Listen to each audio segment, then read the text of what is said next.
রাস্তায় টোটো চলাচল নিয়ন্ত্রণে আনতে এবং অবৈধ টোটোর বারবারন্ত আটকাতে ইতিমধ্যে রাজ্য সরকারের পক্ষ থেকে রাজ্য জুড়ে টোটো রেজিস্ট্রেশনের নির্দেশিকা জারি করা হয়েছে।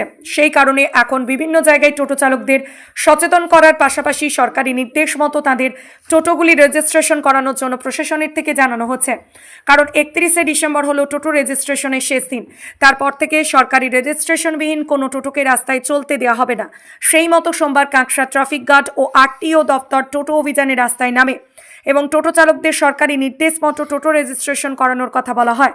এর পাশাপাশি তাদের পরিষ্কার জানিয়ে দেওয়া হয়, বিনা রেজিস্ট্রেশনের কোনো টোটোকে নির্দিষ্ট সময়ের পর আর রাস্তায় চলতে দেওয়া হবে না। তারা যাতে রেজিস্ট্রেশন করিয়ে নেয় সেই জন্য আরটিও অফিস থেকে এমবিআই সাহেবরা এসেছিলেন এবং টোটো চালকদেরকে পরীক্ষা করছিলেন এবং ওনাদের বললেন যে আপনারা খুব শীঘ্র যত দ্রুত সম্ভব এগুলো রেজিস্ট্রেশনগুলো করিয়ে বলে গেল রেজিস্ট্রেশন করার জন্য বলে গেল স্যার। আচ্ছা, কোথায় যেতে বললো কিছু বলেছে? ওই সিটি সেন্টার অফিসে। হ্যাঁ, অফিসে। আপনাদের এই টোটো নিয়ে কি সমস্যা পড়তে হচ্ছিল এতদিন তো পড়ি নাই, এই পড়লাম। আচ্ছা, কি বলে গেল আপনাদের? বললো অফিসে যেতে, পেপার করতে, রেজিস্টার করতে। যে টোটো সংক্রান্ত যে নতুন যে রাজ্য সরকার যে নির্দেশিকাটা দিয়েছে 31 ডিসেম্বরের মধ্যে যে রেজিস্ট্রেশন প্রক্রিয়াটা সম্পূর্ণ করার জন্য, সেটার সম্পর্কে আমরা কিছু টোটো চালকদেরকে সঙ্গে কথা বললাম, ক্যাম্পেনিং করলাম।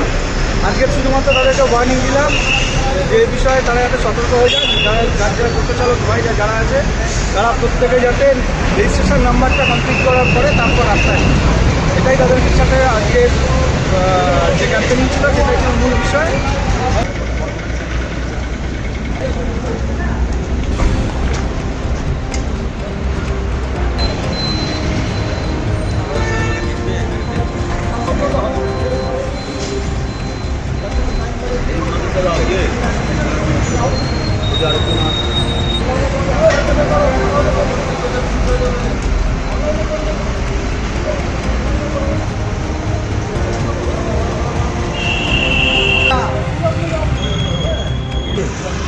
বয়স করলো 17 বছর বয়স হয়ে গেল।